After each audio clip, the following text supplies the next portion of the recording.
So, hello friends, this is Abhishek Jain and welcome to our YouTube channel Karannomics. So, आज हम discuss करेंगे south America continent का part second. Part one हम discuss कर चुके हैं, लिंक डिस्क्रिप्शन बॉक्स में अवेलेबल है, तो वो वीडियो ज़रूर देखें ताकि आप पूरे के पूरे साउथ अमेरिका को होलिस्टिकली कवर कर पाएँ। तो स्टार्ट करते हैं part two of south America. देखो, कल हमने डिस्कस किया था साउथ अमेरिका के बारे में, तो आज आप यहाँ पर एक चीज़ देखोगे, ये लाइन आपकी इक्वेटर वाली लाइन है। अगर मैं बोलता हूँ इक्वेटर से नीचे वाला पार्ट, तो इक्वेटर से नीचे वाले पार्ट को हम क्या बोलते हैं? सदर्न हेमिस्फेयर या दक्षिणी गोलार्ध। इक्वेटर से ऊपर वाले पार्ट को हम क्या बोलते हैं? नदर्न हेमिस्फेयर या उत्तरी गोलार्ध। तो आप यहाँ पर देख सकते हैं साउथ अमेरिका का मैक्सिमम पार्ट कहाँ पर लाई करता है? सदर्न हेमिस्फेयर में या दक्षिणी गोलार्ध में। मैं ये भी बोल सकता हूँ लगभग साउथ अमेरिका का 2/3 से ज़्यादा पार्ट आपका सदर्न हेमिस्फेयर में लाई करता है।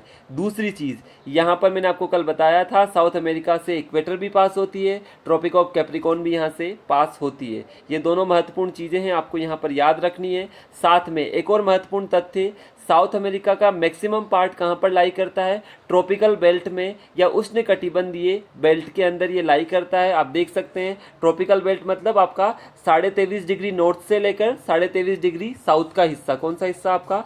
इसको हम क्या बोलते हैं? 23.5 डिग्री नॉर्थ से 23.5 डिग्री साउथ को हम क्या बोलते हैं? आपका ट्रॉपिकल बेल्ट या आपका उष्णकटिबंधीय बेल्ट। तो इसका मैक्सिमम हिस्सा आप देख सकते हो किस में लाई करता है? ट्रॉपिकल बेल्ट के अंदर लाई करता है। ये भी आपसे पूछा जा सकता है। अब देखो, अब मैं बात करता हूँ साउथ अमेरिका के डिविजन्स के बारे में। तो साउथ अमेरिका को मैं 3 पार्ट में डिवाइड करूँगा। एक पार्ट में बात करूँगा इसके वेस्टर्न माउंटेन्स के बारे में, जहाँ पर आपने एंडीज़ का नाम सुना होगा। एक बात करूँगा सेंटर वाले पार्ट के बारे में, जहाँ पर आपको काफ़ी सारे ग्रासलैंड्स देखने को मिलेंगे। इसमें आपको ट्रॉपिकल ग्रासलैंड्स भी होंगे और आपके टेम्परेट ग्रासलैंड्स भी यहाँ पर आपको देखने को मिलेंगे। इसका जो पूर्वी हिस्सा होगा, यहाँ पर आपको हाईलैंड देखने को मिलेगी। जैसे आप यहाँ पर देख सकते हैं ब्राज़ीलियन हाईलैंड। हाईलैंड क्या होते हैं? पर्वत की जो ऊंचाई होती है। हाईलैंड थोड़े कम ऊंचाई वाले होते हैं, लेकिन थोड़ा स्थल वाला भाग होता है, उससे ऊपर उठे हुए ये होते हैं। अभी हम डिस्कस करेंगे। तो हमने 3 पार्ट में इसको मेजर डिवाइड कर दिया, आपका वेस्टर्न, सेंट्रल और आपका ईस्टर्न वाला हिस्सा। अब हम देखते हैं वेस्टर्न वाले पार्ट की ओर। अब आप देखोगे वेस्टर्न वाले पार्ट की अगर मैं बात करता हूँ तो आपको क्या देखने को मिलेगी? एंडीज़ पर्वतमाला या एंडीज़ आपको यहाँ पर माउंटेन्स देखने को मिलेंगे। आप देख सकते हो ये सेकेंड लार्जेस्ट माउंटेन रेंज मानी जाती है आफ्टर हिमालय। ध्यान रखना, it is the second largest mountain range after Himalayas. ठीक है। दूसरी चीज़, ये जो माउंटेन है ये कौन से माउंटेन है? फोल्ड माउंटेन है। ध्यान रखना, फोल्ड में भी आप देखोगे यंग फोल्ड माउंटेन है। काफ़ी इंपॉर्टेंट चीज़ है, यंग फोल्ड माउंटेन है। ठीक है। जैसे आपने एग्जांपल सुना होगा अरावली क्या है? Old fold mountain. लेकिन ये क्या है? Young fold mountain. यंग का मतलब अर्थ के फॉर्मेशन से इनका जो फॉर्मेशन है वो कंपेरेटिवली काफ़ी बाद का है एज़ कम्पेयर टू आपके ओल्ड फोल्ड माउंटेन्स। ठीक है।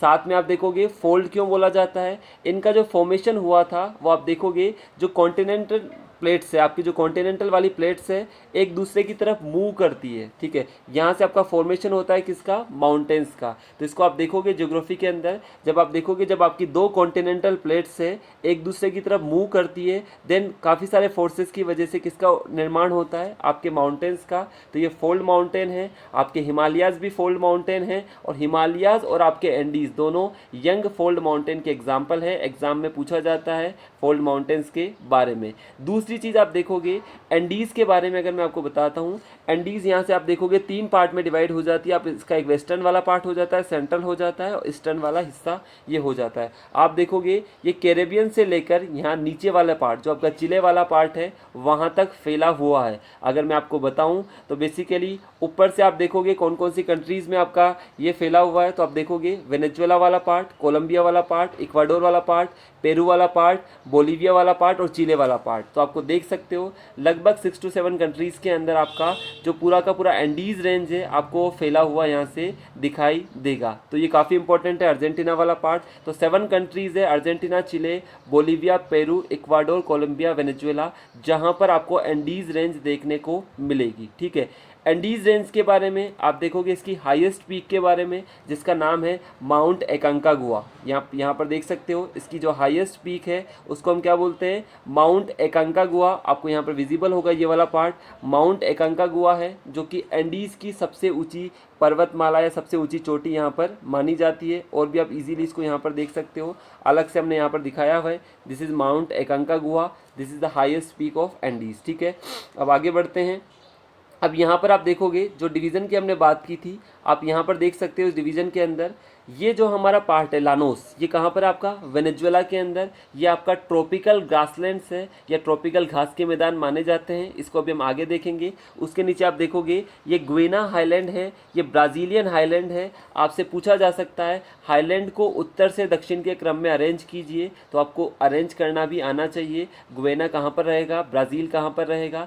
साथ में आप देखोगे बीच में आपको ये दिखाई देगा अमेजोन बेसिन। अमेजोन बेसिन आप देखोगे दुनिया का सबसे बड़ा, विश्व का सबसे बड़ा बेसिन किसका माना जाता है, अमेजन रिवर का। लेंथ वाइज सबसे बड़ी रिवर कौन सी है, नील रिवर। लेकिन आप देखोगे विड्थ वाइज या वॉल्यूम वाइज सबसे बड़ी रिवर कौन सी है आपकी, अमेजोन रिवर। अमेजोन रिवर आप देखोगे ये कहाँ पर गिरती है, अटलांटिक ओशियन के अंदर गिरती है। कल मैंने आपको बताया था इसका जो मुहाना है या इसका जो माउथ है वो कहाँ पर देखने को मिलेगा, इक्वेटर पर आपको देखने को मिलेगा, भूमध्य रेखा पर आपको देखने को मिलेगा। तो अमेजोन रिवर बेसिन काफ़ी इंपॉर्टेंट है। उसके अलावा यहाँ पर आपको घास के मैदान मिलेंगे, जिसको हम यहाँ पर देखो, पहला तो मैंने लानोस बताया, उसके बाद सेल्वास, काफ़ी इंपॉर्टेंट चीज़ है।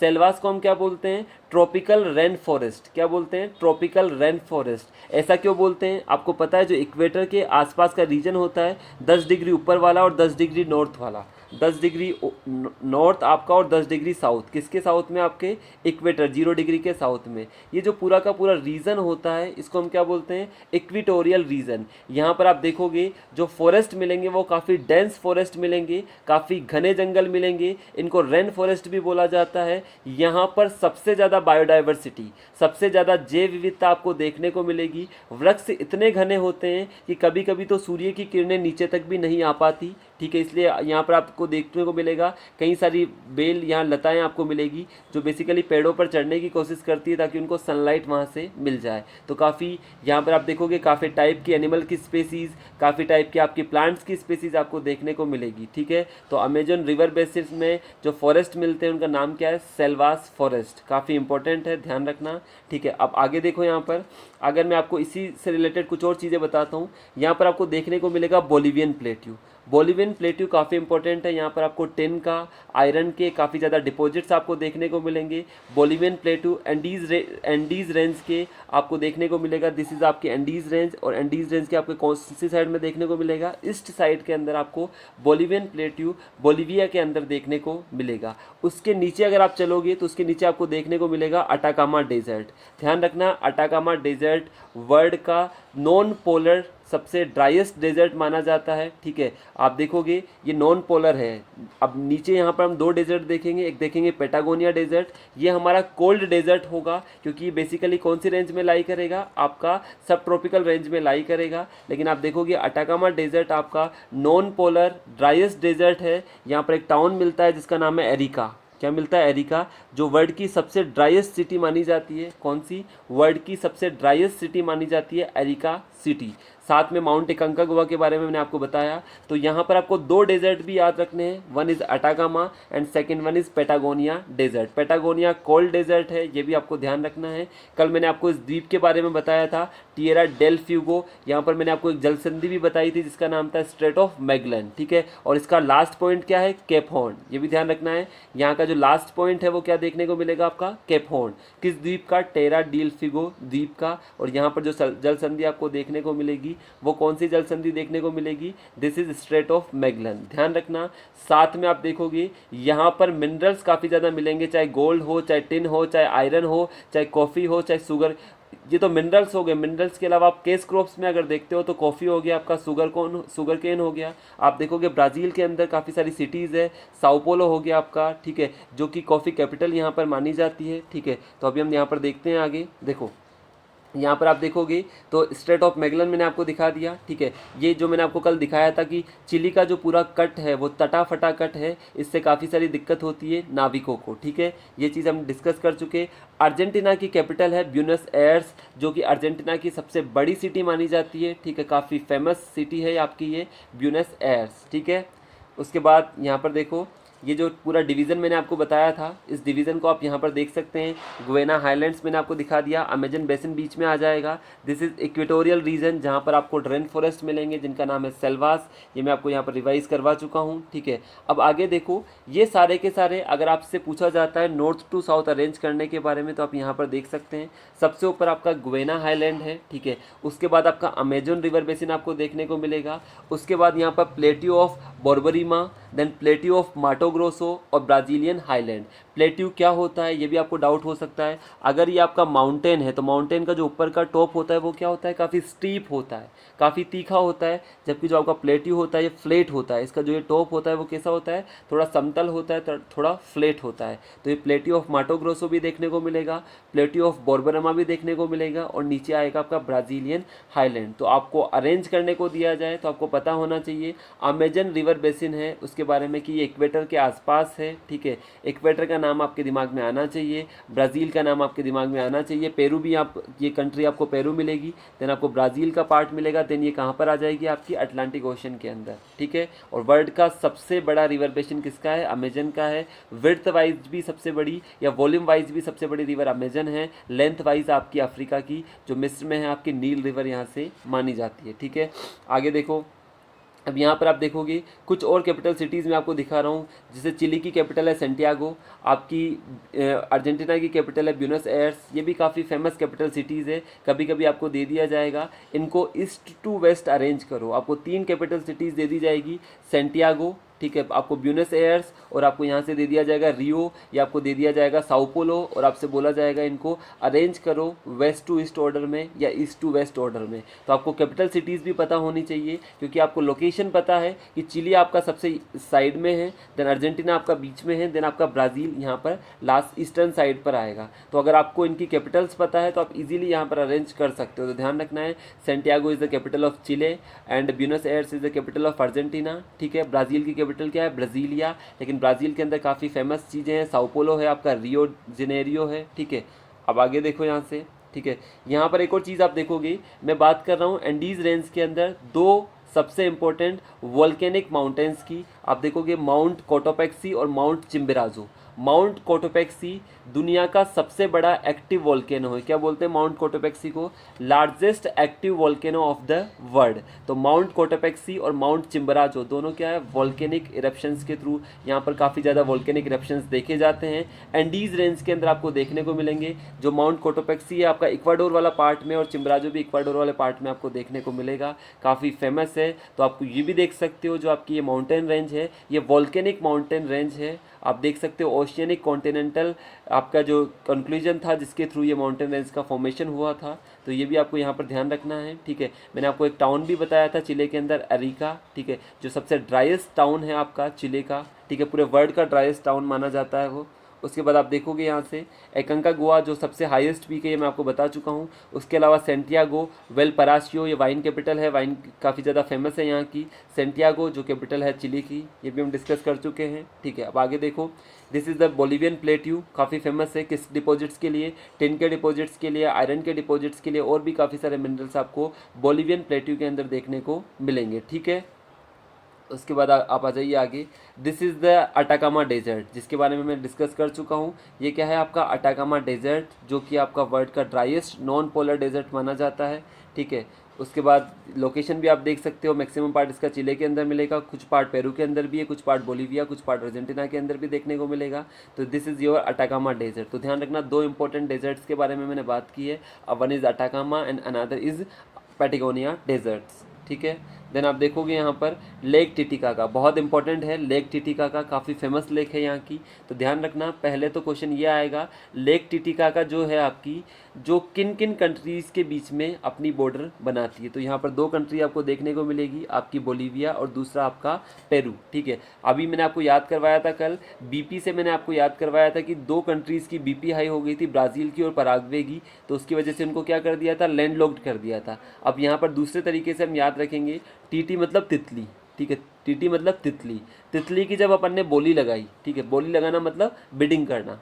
तितली की जब हमने बिडिंग की तो तितली को काफ़ी ज़्यादा पैसा मिला, और इतना ज़्यादा पैसा मिला कि उसके पर निकल गए। कैसे याद रखोगे, काफ़ी सिंपल है, एग्जाम से पूछा जाता है कि आपकी जो लेक टिटिकाका है किन किन कंट्रीज़ के साथ बॉर्डर बनाती है। याद रखने का तरीका सिंपल है, तितली की बोली लगाएगी, तितली मतलब टिटिकाका, तितली की जब बोली लगाएगी, जब उसकी बिडिंग की गई तो उसको काफ़ी ज़्यादा पैसा मिला, तो उसके क्या निकल गए, पर निकल गए। तो lake Titicaca bordering between Bolivia and Peru. ठीक है, काफ़ी इंपॉर्टेंट लेक है, आप सब लोगों को ये चीज़ें यहाँ पर ध्यान रखनी है जिसके बारे में मैंने आपको बताया है। ठीक है, आगे बढ़े हम, टिटिका के बारे में सबको याद रहेगा। ठीक है, नेक्स्ट मैंने आपको डेजर्ट्स के बारे में बता दिया। अब आप देखो ग्रासलैंड्स के बारे में हम देखेंगे, तो सबसे ऊपर बात करेंगे हम लानोस की। लानोस कहाँ पर है, आपका वेनेजुएला के अंदर है, एरिड ग्रासलैंड्स है। ठीक है, उसके बाद सेल्वास के बारे में हमने बात की, जो कि हमारा रेन फॉरेस्ट है, इक्वेटर के रीजन के आसपास जो मिलेगा। आप देखोगे इक्वेटर के आसपास लो प्रेशर एरिया है, जो इक्वेटर का आसपास का रीजन है, पूरे दिन वहाँ पर बरसात आपको देखने को मिलेगी। वहाँ पर जो वनस्पति मिलेगी काफ़ी ज़्यादा मिलेगी, बायोडाइवर्सिटी सबसे ज़्यादा मिलेगी। तो आपको बोला जाता है this is Amazon rain forest भी यहाँ पर बोला जाता है, और अमेजोन रेन फॉरेस्ट के अंदर बायोडाइवर्सिटी काफ़ी ज़्यादा देखने को मिलती है, ध्यान रखना। उसके बाद आप देखोगे ग्रांड चाको, ये भी ग्रासलैंड से, पंपास ये भी ग्रासलैंड से, बट ये क्या है आपके टेम्परेट ग्रासलैंड्स। आपको ये भी डिवीज़न करना होगा कौन सा ट्रॉपिकल है और कौन सा टेम्परेट है। तो सिंपल तरीका है डिवाइड करने का, जो ग्रासलैंड आपका 23.5 डिग्री नॉर्थ से 23.5 डिग्री साउथ के बीच में आता है वो कौन सा होगा, आपका ट्रॉपिकल ग्रासलैंड्स। उसके नीचे वाले आपके सब ट्रॉपिकल होंगे, उसके नीचे वाले आपके टेम्परेट ग्रासलैंड्स आपको देखने को मिलेंगे। ठीक है, ट्रॉपिकल मतलब उष्णकटिबंधीय। ठीक है, ध्यान रहेगा आपका। ठीक है, उसके बाद आप देखो यहाँ पर आगे, अगर आपको अरेंज करवाया जाता है, आपसे पूछ लिया जाता है वेस्ट टू ईस्ट या ईस्ट टू वेस्ट आपको अरेंज करना है सारे के सारे साउथ अमेरिका के घास के मैदान या ग्रासलैंड, तो आप देखोगे सबसे ऊपर आपका लानोस है। कहाँ पर आपको देखने को मिलेगा, ये देखने को मिलेगा आपको वेनेजुएला के अंदर। सेल्वास ब्राज़ील वाला पार्ट आपको जो इक्वेटर के आसपास का रीजन है, कटिंगा वाला पार्ट ये भी ब्राज़ील। उसके बाद कैंपोस ब्राज़ील के अंदर, सेरिटो। तो आप ध्यान रखना है ये सारे के सारे ग्रासलैंड्स है, इनके मैं भी आपको डायग्राम्स भी दिखाता हूँ ताकि आप इजीली इसको मेमोराइज कर पाएँ। One is Llanos, another is Selvas, one is Caatinga, then is Campos, then is Cerrado. ठीक है, ये सारे के सारे आपको ट्रॉपिकल ग्रासलैंड्स यहाँ पर आपको देखने को मिलेंगे। अभी टेम्परेट के बारे में बात नहीं की है, टेम्परेट में बात करूँगा। यहाँ पर एक ही ग्रासलैंड है टेम्परेट जिसका नाम है पंपास। ठीक है, उसको याद करने का तरीका भी मैं आपको बताऊँगा। ठीक है, अब देखो उसके बाद नीचे आते हैं अपन ग्रांड चेको। ठीक है, ये तो अपन ने देखा था वेस्ट टू ईस्ट वाला आपका पार्ट कि वेस्ट टू ईस्ट कौन से ग्रासलैंड्स मिलेंगे। अब मैं आपको बात कर रहा हूँ नॉर्थ टू साउथ, तो ग्रैंड चेको के नीचे आपको पंपास, उसके बाद एंट्रे रियोस। आपको पंपास और ग्रैंड चेको तो याद रखने ही रखने हैं। पंपास के बारे में आपको ध्यान रखना है, ये आपका टेम्परेट ग्रासलैंड है। कैसे याद रखोगे, टेम्परेट में आपका क्या आ रहा है, ईएमपी, टेम्परेट आ रहा है एमपी। यहाँ पर भी आपको एमपी देखने को मिलेगा पंपास के अंदर भी, तो दोनों सिमिलर है आपके, पंपास और आपका टेम्परेट। तो ध्यान रखना है, पंपास में भी आपको एमपी देखने को मिलेगा और टेम्परेट में भी आपको एमपी देखने को मिलेगा। तो ये क्या है आपके टेम्परेट ग्रासलैंड, सब लोगों को ध्यान रहना चाहिए। ठीक है, अब इनके डायग्राम्स में आपको दिखा देता हूँ। नीचे क्या है आपका पैटागोनिया डेजर्ट है, जो कि आपका कौन सा डेजर्ट होगा, कोल्ड डेजर्ट होगा। ठीक है, इसको समझने के लिए मैं आपको एक और चीज़ दिखाता हूँ यहाँ पर अभी। ठीक है, देखो ये पूरा का पूरा डायग्राम है, जो सबसे ऊपर आपको दिखाई दे रहा है ये दिस इज़ लानोस। ठीक है, उसके बाद जो ये बीच वाला पार्ट है यहाँ पर आपको सवाना वेजिटेशन मिलेगी इक्वेटोरियल से नीचे वाले पार्ट में। इक्वेटोरियल से आप जब नीचे जाएंगे तो आपको सवाना वेजिटेशन आपको देखने को मिलेगी। तो यहाँ पर आप देख सकते हैं सारे टाइप के ग्रासलैंड्स का और सबका डिवीज़न यहाँ पर दिया गया है। हमने बात की सेरिटो के बारे में, ग्रेंचेको के बारे में, ठीक है, पंपास के बारे में। तो देखो अब यहाँ पर काफ़ी चीज़ें इंपॉर्टेंट मैं आपको बताने वाला हूँ, तो सब लोग ध्यान से सुनेंगे। देखो पहले मैं बता रहा हूँ लानोस के बारे में, जो आपके ग्रासलैंड्स है ये कहाँ पर आपको देखने को मिलेंगे, वेनेजुएला के अंदर। इस टाइप के ग्रासलैंड मिलेंगे, यहाँ पर आपको ट्री नहीं मिलेंगे, ध्यान रखना है, ट्री लेस होंगे, यहाँ पर आपको पेड़ नहीं मिलेंगे। सवाना टाइप के। स्वैम्पी लैंड मतलब जो आपकी दलदली भूमि होती है वो आपको देखने को मिलेगा, स्पेशली वेनेजुएला और कोलंबिया वाले पार्ट के अंदर थोड़ा सा ये पार्ट आपको देखने को मिलेगा। लानोस ग्रासलैंड्स, ठीक है, तो लानोस आपको सबको विजिबल है, ट्री लेस है, पेड़ नहीं है, यहाँ पर दलदली भूमि देखने को मिलेगी, ठीक है। उसके बाद आप देखो सेल्वास ट्रॉपिकल फॉरेस्ट, देख सकते हो आप कितने घने जंगल है, इवन नीचे तक सनलाइट भी नहीं पहुँच पाती, इतने घने जंगल होते हैं। तो नीचे की जो छोटी छोटी वनस्पति होती है उसको बेल की भांति ऊपर चढ़ना होता है ताकि वो बेसिकली क्या ले सके, सनलाइट यहाँ से ले सके, ठीक है। तो काफ़ी डेंस फॉरेस्ट है, इनको अमेजन रेन फॉरेस्ट के नाम से भी जाना जाता है। बायोडाइवर्सिटी काफ़ी ज़्यादा है, एनिमल प्लांट की यहाँ पर डाइवर्सिटी काफ़ी सारी आपको देखने को मिलेगी। काफ़ी थिक फॉरेस्ट है, यहाँ से ट्रांसपोर्टेशन भी काफ़ी डिफिकल्ट होता है। इनको क्या बोला जाता है, लंग्स भी इनको बोला जाता है, बेसिकली हम बोल सकते हैं लंग्स ऑफ द वर्ल्ड भी इनको बोला जाता है। ये पूरे विश्व के फेफड़े के रूप में जाने जाते हैं, क्योंकि आप देखोगे काफ़ी मात्रा में ये लोग क्या करते हैं, CO2 का एब्जॉर्प्शन करते हैं। तो ये प्यूरिफिकेशन का काम भी काफ़ी ज़्यादा यहाँ पर देखा जाता है, ठीक है। उसके बाद आप देखोगे कटिंगा ग्रासलैंड और कैंपोस। कटिंगा आप देखोगे ये आपको ड्राई मिलेगा, आपने ऐसा रेगिस्तान में देखा होगा, पेड़ों की पत्तियां नहीं है, कटीली झाड़ियां मिलेगी और सूखी हुई घास आपको यहाँ पर मिलेगी। तो जो कटिंगा है, ठीक है, कटिंगा से आप याद रख सकते हो कट गया है, यहाँ पर कट गया है मतलब न पेड़ों के पत्ते हैं न घास भी है, क्या है, सूखी सूखी सी है। तो कटिंगा क्या होगा, ड्राई रीजन वाला ग्रासलैंड आपको देखने को मिलेगा।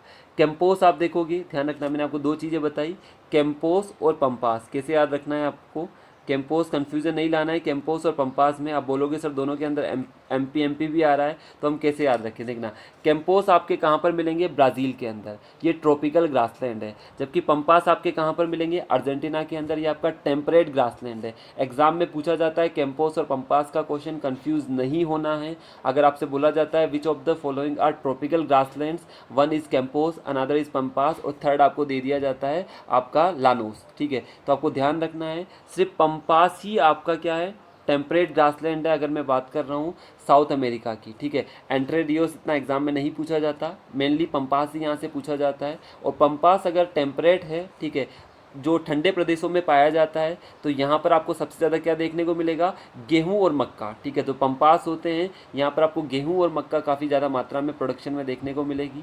जबकि जो आपका ब्राज़ील वाला पार्ट है वहाँ पर आपको देखने को मिलेगा शुगर केन वाला पार्ट, कॉफ़ी वाला पार्ट, जो केस क्रॉप्स है वो आपको ज़्यादा देखने को मिलेगी, रबर वाला पार्ट, क्योंकि जो इक्वेटर के आसपास के रीजन होते हैं वहाँ पर रबर लेटेक्स काफ़ी मात्रा में प्रोड्यूस वहाँ पर किया जाता है। अब याद कैसे रखोगे, याद रखने का देखो, कैंप आपको लगाना है। कैंप आप कहाँ पर लगा सकते हो, जहाँ पर नॉर्मल वातावरण है। पंपास क्या है, ठंडे प्रदेश होते हैं, तो वहाँ पर कैंप लगाना थोड़ा डिफिकल्ट हो जाता है, ठीक है। ठंडे प्रदेशों में बर्फ़ जल्दी जम जाती है, तो कैंपोस आप कहाँ पर लगाओगे, ट्रॉपिकल एरियाज़ के अंदर अपने कैंप लगाओगे। जबकि आपको पंप कहाँ पर लगाने पड़ेंगे, पंप क्यों, क्योंकि बेसिकली आपको बर्फ़ को पिघलाना पड़ेगा, तो बर्फ़ को बार बार पंप करना पड़ेगा। तो ऐसे ध्यान रखना आप, कैंप कहाँ पर लगाओगे, आपके ट्रॉपिकल रीजन में, उष्णकटिबंधीय रीजन में। जबकि पंप कहाँ पर लगाओगे, आपको कहाँ बार बार बर्फ़ को पिघलाना पड़ेगा, ठंडे प्रदेशों में। तो पंपास आपका कहाँ पर जाएगा, नीचे टेम्परेट के अंदर, जबकि कैंपोस कहाँ पर जाएगा, ट्रॉपिकल के अंदर। याद रखने का सिंपल तरीका है। देन आप देखो ग्रैंड चेको के बारे में मैंने आपको बताया, जो भी मैंने आपको लोकेशन दिखाई थी, और पंपास के बारे में मैंने आपको सिखा दिया, टेम्परेट ग्रासलैंड से यहाँ पर आपको वीट कल्टीवेशन, मेज कल्टीवेशन काफ़ी ज़्यादा मात्रा में देखने को मिलेगा। स्पेशली वीट कल्टीवेशन के लिए काफ़ी ज़्यादा फेमस है। इनको ग्रेनरीज ऑफ द वर्ल्ड भी बोला जाता है। क्या बोला जाता है, ग्रेनरीज ऑफ द वर्ल्ड भी इनको यहाँ पर बोला जाता है। ग्रैंड चेको के अंदर आप देखोगे ये सेमी एरिड टाइप से है, सब ट्रॉपिकल टाइप से, पेड़ भी मिलेंगे और आपको यहाँ पर घास भी देखने को मिलेगी। तो ग्रैंड चेको आपको दोनों टाइप का मिक्स मिलेगा। पंपास ध्यान रखना अर्जेंटीना के अंदर है, कंपोज कहाँ पर है आपका, ब्राज़ील के अंदर। पंपास कहाँ पर देखने को मिलेगा आपका, अर्जेंटीना वाले पार्ट के अंदर, ठीक है। और आपका कंपोज कहाँ पर मिलेगा, ब्राज़ील वाले पार्ट के अंदर, ठीक है। आगे बढ़ते हैं, यहाँ पर काफ़ी सारे एनिमल्स भी आपको देखने को मिलेंगे। आप देख सकते हो लामा, कैंडोर, जगवार, आर्डिमिला, इसके अलावा एनाकोंडा भी यहाँ के फॉरेस्ट में काफ़ी ज़्यादा मिलता है, ठीक है। तो ये सारे आपको यहाँ पर देखने को मिलेंगे। तो ये काफ़ी सारे फेमस हैं यहाँ पर, ठीक है। उसके बाद आप देखोगे यहाँ पर जो विंड वाला पार्ट, जो बारिश वाला पार्ट देखोगे, तो आप देख सकते हो जो एंडीज़ का, ये एंडीज़ माउंटेन का जो लीवार्ड रीजन है, आप देखोगे जो पेटागोनिया डेजर्ट आपका आता है, ये किसके पीछे की साइड में पड़ता है, एंडीज़ के पीछे की साइड में पड़ता है। तो इसकी वजह से यहाँ पर बारिश नहीं हो पाती, ठीक है। तो आप देख सकते हो यहाँ पर बारिश में जो एंडीज़ के पीछे वाले रीजन होते हैं वहाँ पर आपको डेजर्ट मिल सकते हैं, क्योंकि एंडीज़ से टकरा कर आप देखोगे, एंडीज़ से जब टकरा कर यहाँ पर बारिश होगी तो कुछ कुछ रीजन्स पर तो यहाँ पर बारिश हो जाएगी, ठीक है। है। फिर नीचे आप देखोगे इक्वेटोरियल रीजन के बाद सवाना आ जाएगा, देन आपका क्या आ जाएगा, मेडिटेरियन क्लाइमेट आ जाएगा। क्लाइमेट का डिस्ट्रीब्यूशन मैं आपको दिखा देता हूँ यहाँ से, ठीक है। आप देख सकते हो ये आपका डेजर्ट का पार्ट है, ठीक है। ये आपके बीच में ग्रासलैंड्स है, ठीक है। उसके बाद आप देखोगे ये आपके रेन फॉरेस्ट है। ये पूरा का पूरा जो भूमध्य रेखा के पास होगा वहाँ पर काफ़ी ज़्यादा बारिश होती है, ध्यान रखना, क्योंकि ये जो एरिया होता है लो प्रेशर एरिया होता है। अगर लो प्रेशर कम प्रेशर वाला एरिया है तो सारी यहाँ पर हवाएं आके कॉन्सेंट्रेटेड होगी और यहाँ पर काफ़ी ज़्यादा बारिश यहाँ पर आपको देखने को मिलेगी, ठीक है। उसके अलावा आप देखोगे नीचे वाला पार्ट भी आप यहाँ पर देख सकते हो, जो मैं आपको दिखा देता हूँ यहाँ पर, ठीक है। This is your Mediterranean reason, ठीक है। उसके बाद ये वाला रीजन आपका सवाना वाले ग्रासलैंड्स यहाँ पर आपको देखने को मिलेंगे, ठीक है। उसके बाद आप देखोगे ये वाला जो पार्ट है आपका सवाना वाला पार्ट आपको इसके बाद डेसिडुअस फॉरेस्ट, डेसिडुअस फॉरेस्ट को क्या बोलते हैं, थोड़े से जो एक तो होते हैं उष्णकटिबंधीय, एक होते हैं पर्णपाती वन, ठीक है, जिनके पत्ते झड़ जाते हैं। तो डेसिडुअस पर्णपाती वन की कैटेगरीज के अंदर ही आते हैं, ठीक है, जो पूरे टाइम हरे भरे नहीं होते हैं। तो यहाँ का पूरा डिस्ट्रीब्यूशन है फॉरेस्ट के बारे में, ठीक है, यहाँ के वनों के बारे में। आप देखो यहाँ के मिनरल्स के बारे में आप देखोगे, वेजिटेशन के बारे में आप देखोगे, तो वो भी आप यहाँ पर देख सकते हो। तो जिस जगह जैसा क्लाइमेट होगा वही वेजिटेशन वहाँ पर आपको देखने को मिलेगी। तो मैंने आपको बताया इसका जो मैक्सिमम पार्ट है वो ट्रॉपिकल रीजन में लाई करता है। कुछ पार्ट इसका होगा जो ड्राई रीजन देखने को मिलेगा, कहीं पर डेजर्ट देखने को मिलेंगे, जो हमने डिस्कस किया। तो उसी के अकॉर्डिंग यहाँ की सारी वनस्पति देखने को मिलेगी। जो ब्राज़ील वाला पार्ट है मैं आपको यहाँ पर दिखा देता हूँ। एक बार रिवर सिस्टम भी आप यहाँ पर देख लीजिए। ये आपका सबसे इंपॉर्टेंट रिवर सिस्टम है, अमेजन रिवर सिस्टम। ये अमेजन बेसिन वर्ल्ड का सबसे बड़ा बेसिन है। साथ में आप देखोगे ये ओरिनोको रिवर जो कि वेनेजुएला के अंदर फ्लो करती है, काफ़ी महत्वपूर्ण रिवर है। एक होता है इसका नीचे वाला पराना पराग्वे रिवर सिस्टम। तो 3 रिवर सिस्टम यहाँ पर काफ़ी महत्वपूर्ण है। ओरिनोको रिवर सिस्टम वाला क्योंकि बेसिकली ये किसके लिए जानी जाती है, गैस और ऑयल रिजर्व के लिए जानी जाती है। अमेजन रिवर बेसिन जो कि वर्ल्ड का सबसे बड़ा रिवर बेसिन है, और नीचे आपका पराना पराग्वे रिवर सिस्टम। ये तीनों रिवर सिस्टम यहाँ के काफ़ी महत्वपूर्ण हैं। आप देख सकते हैं दिस इज़ आपका पराना रिवर बेसिन, क्योंकि यहाँ पर पराग्वे है, यहाँ पर यूरुग्वे है, तो 2 रिवर तो पराग्वे और यूरुग्वे ही यहाँ से आ जाती है। उस पूरे रिवर सिस्टम को क्या बोला जाता है, पराना रिवर बेसिन। तो आपको नाम ध्यान रखना है। सबसे ऊपर आपकी ओरिनोको रिवर है, अगर आपको अरेंज करने को दिया जाए तो सबसे टॉप पर ओरिनोको रिवर, सेकंड पर आपकी अमेजन, और नीचे आएगी आपका पराना पराग्वे रिवर सिस्टम। तो आपको ज़्यादा से ज़्यादा पूछा जा सकता है नॉर्थ टू साउथ अरेंज करने के बारे में, तो आप इजीली कर सकते हैं। क्यों कर सकते हैं, क्योंकि जो ओरिनोको रिवर है वेनेजुएला के अंदर मिलती है। ओरिनोको कैसे याद रखेंगे, ऑयल से, ओ से ऑयल। ओ से ऑयल कहाँ पर मिलता है, वेनेजुएला के अंदर काफ़ी ज़्यादा ऑयल के रिजर्व है। अभी मैं आपको एक यहाँ की झील भी बताऊंगा जिसका नाम है लेक मराइकाइबो, जो कि काफ़ी फेमस है ऑयल रिजर्व के लिए। तो ओ से क्या रहोगे, ओरिनिको। ओरिनिको मतलब वेनेजुएला। ऑयल कहाँ पर मिलेगा, वेनेजुएला में। वेनेजुएला कहाँ पर है, सबसे टॉप पर। अमेजन आपको पता है कहाँ पर मिलेगी, इक्वेटर के आसपास, तो सेकंड अमेजन हो जाएगी। पराना पराग्वे किससे याद रखोगे, पराग्वे यूरुग्वे से, तो सबसे नीचे आ जाएगा। तो इजीली आप इसको मेमोराइज कर सकते हो। देन आप आगे देखोगे ये रिवर सिस्टम आपका पराना रिवर हो गया, दिस इज़ पराग्वे रिवर, ठीक है। तो ये मिलकर क्या बना देते हैं, पूरा का पूरा पराना रिवर सिस्टम, ठीक है। उसके बाद आगे देखो दिस इज़ ओरिनोको रिवर, ठीक है। यहाँ पर मैं आपको दिखा देता हूँ, this is Venezuela and capital है इसकी Caracas. This is Colombia, capital है बोगोटा, ठीक है। तो ये आप कैपिटल भी यहाँ पर ध्यान रख सकते हो। इक्वाडोर की क्या है, क्वीटो, ध्यान रखना। इक्वाडोर की कैपिटल क्या है, क्वीटो। कोलंबिया की कैपिटल क्या है, बोगोटा। वेनेजुएला की क्या है, कारकास। तो ये कुछ इंपॉर्टेंट कैपिटल्स आपको ध्यान रखनी है। ब्राज़ील की ब्राज़ीलिया, अर्जेंटीना की ब्यूनस एयर्स, ठीक है। उसके बाद आप देखो यहाँ पर दिस इज़ लेक मराइकाइबो, वेनेजुएला की बात कर रहा हूँ, काफ़ी फेमस लेक है, नाम है लेक मराइकाइबो। किसके लिए फेमस है, इसके ऑयल रिजर्व के लिए फेमस है, ठीक है। तो ध्यान रखना है आपको, लेक मराइकाइबो, काफ़ी ज़्यादा ऑयल रिजर्व यहाँ पर मिलते हैं वेनेजुएला के अंदर, ठीक है। सबको याद रहेगा, ठीक है। आगे बढ़ते हैं, ठीक है। ये रिवर सिस्टम मैंने आपको अच्छे से दिखा दिया है, ठीक है। जो 3 रिवर सिस्टम महत्वपूर्ण हैं वो मैंने आपको बता दिया है, ठीक है। उसके बाद एक ग्रुप है जिसका नाम है मर्कोसूर। ये क्या है, बेसिकली साउथ अमेरिका का ट्रेडिंग ब्लॉक है। क्या है, साउथ अमेरिका का व्यापारिक ब्लॉक है। तो आपको ध्यान रखना है कौन कौन सी कंट्रीज इसके अंदर नहीं आती, ये आपको यहाँ पर ध्यान रखना पड़ेगा। कौन कौन सी कंट्रीज इसका पार्ट यहाँ पर नहीं है, तो आप देखोगे मर्कोसूर के अंदर आप देखोगे कौन कौन सी है। दिस इज़ बोलीविया, नहीं आती। दिस इज़ आपका कौन सा है, चिले वाला पार्ट है। दिस इज़ पेरू वाला पार्ट है। दिस इज़ इक्वाडोर वाला पार्ट, कोलंबिया एंड इक्वाडोर वाला पार्ट है। तो आप देखोगे Ecuador, Colombia and Chile, Peru और बोलीविया इसके अंदर नहीं आता। बाकी ये सारा का सारा पार्ट किसके अंदर आता है, मर्कोसूर ट्रेडिंग ब्लॉक के अंदर है। तो आपसे इतना सा क्वेश्चन पूछा जाएगा, मर्कोसूर जो ट्रेडिंग ब्लॉक है वो किससे रिलेटेड है। ध्यान रखना, साउथ अमेरिका कॉन्टिनेंट का ये एक ट्रेडिंग ब्लॉक है जहाँ पर सारी की सारी कंट्रीज़ क्या करती है, आपस में व्यापार करती है। तो मर्कोसूर जब भी नाम आए ध्यान रखना है साउथ अमेरिका की कंट्रीज से रिलेटेड है। सोचो आपको कंट्रीज़ ध्यान भी नहीं रहती, कोई इशू नहीं है, बट आपको ये ध्यान रखना है साउथ अमेरिका से रिलेटेड है, ठीक है। उसके बाद यहाँ पर आप देख सकते हो जो मैंने आपको दिखाई है महासागरीय धाराएं या ओशियन करंट। साउथ अमेरिका के दो कोस्ट आपको देखने को मिलेंगे, पश्चिमी तट और पूर्वी तट। आप देख सकते हैं यहाँ पर जो इसका वेस्ट कोस्ट है, कौन से कोस्ट की बात कर रहा हूँ मैं, वेस्ट कोस्ट की बात कर रहा हूँ। आप देखोगे जनरली हर कॉन्टिनेंट के वेस्ट कोस्ट पर आपको कौन सी करंट मिलेगी, कोल्ड करंट मिलेगी। जो ग्रीन साइन है आपका ये किसका है, कोल्ड करंट का है। तो हर कॉन्टिनेंट के वेस्ट कोस्ट पर आपको कौन सी करंट मिलेगी, कोल्ड करंट मिलेगी। तो इसके वेस्ट कोस्ट पर कौन सी करंट है, हम्बोल्ट करंट। इसको पेरू करंट के नाम से भी जानते हैं। किसके नाम से जानते हैं, पेरू करंट के नाम से भी यहाँ से जानते हैं। दूसरा आप देखोगे इसके ईस्ट कोस्ट पर एक करंट मिलेगी जिसको ब्राज़ीलियन करंट बोलते हैं। ये कौन सी करंट है, ये आपकी हॉट करंट है या वार्म करंट इसको बोल सकते हैं। तो आप जनरली देखोगे हर कॉन्टिनेंट के, कोई सा भी कॉन्टिनेंट आप देखना, उसके पश्चिमी साइड पर आपको कोल्ड करंट देखने को मिलेगी। ठीक है, तो हम्बोल्ट करंट कहाँ पर है आपके, इसके पश्चिमी साइड पर। इसको पेरू करंट के नाम से भी जाना जाता है। ठीक है, आई थिंक ये क्लियर होगा। और ईस्ट कोस्ट पे आपकी ब्राज़ीलियन करंट है। नीचे आपकी यहाँ पर आपको फोकलैंड करंट भी देखने को मिलेगी, जिस यहाँ से निकलेगी इसके नीचे वाले पार्ट से। फोकलैंड करंट मैंने आपको कल बताया था, यहाँ पर एक आइलैंड है जिनको नाम देते हैं फोकलैंड आइलैंड्स, जो किसका पार्ट है, आपका यूके का पार्ट है। डिस्प्यूटेड टेरिटरी बिटवीन अर्जेंटीना और यूके के बीच में। ठीक है, ये भी आपको यहाँ पर ध्यान रखना है। तो आई थिंक मैंने काफ़ी सारी इन्फॉर्मेशन यहाँ पर आपको कवर करी है। ठीक है, एक और चीज़ मैं आपको यहाँ पर दिखा देता हूँ, यहाँ का मिनरल्स वाला पार्ट। तो अगर मिनरल्स वाले पार्ट की मैं बात करूँ तो देखो यहाँ पर मैं आपको एक थोड़ी सी चीज़ और क्लियर कर देता हूँ ताकि आपको इजीली सारा का सारा पार्ट यहाँ से क्लियर हो जाएगा, आपको कोई भी डाउट यहाँ पर नहीं रहेगा। तो अगर मैं बात करूँ कंट्री वाइज, तो कंट्री वाइज आप देखोगे यहाँ पर आपको काफ़ी सारे रिजर्व आपको देखने को मिलेंगे। आप यहाँ पर देखो, अगर मैं बात करता हूँ चिली की, तो चिली के अंदर आपको देखने को मिलेगा नाइट्रेट। चिली के अंदर नाइट्रेट काफ़ी ज़्यादा मात्रा में पाया जाता है। नाइट्रेट का लार्जेस्ट प्रोड्यूसर माना जाता है चिले। वेनेजुएला के अंदर आपको ऑयल एंड गैस आपको देखने को मिलेगा। ब्राज़ील के अंदर आपको देखने को मिलेगा कॉफ़ी, शुगर केन। ठीक है, कॉफ़ी रियो के अंदर, साओ पोलो के अंदर यहाँ पर ट्राइंगल बनता है। ये किसके लिए फेमस है, कॉफ़ी और शुगर केन के लिए काफ़ी ज़्यादा फेमस है। ठीक है, तो ये सारी चीज़ें भी आपको यहाँ पर ध्यान में रखनी है। ठीक है, और लेक टिटिकाका के बारे में मैंने बता दिया था, हाईएस्ट नेविगेबल लेक है ये। ठीक है, ध्यान रखना, हाईएस्ट नेविगेबल लेक है वर्ल्ड की, जो काफ़ी फेमस है आपकी लेक टिटिकाका।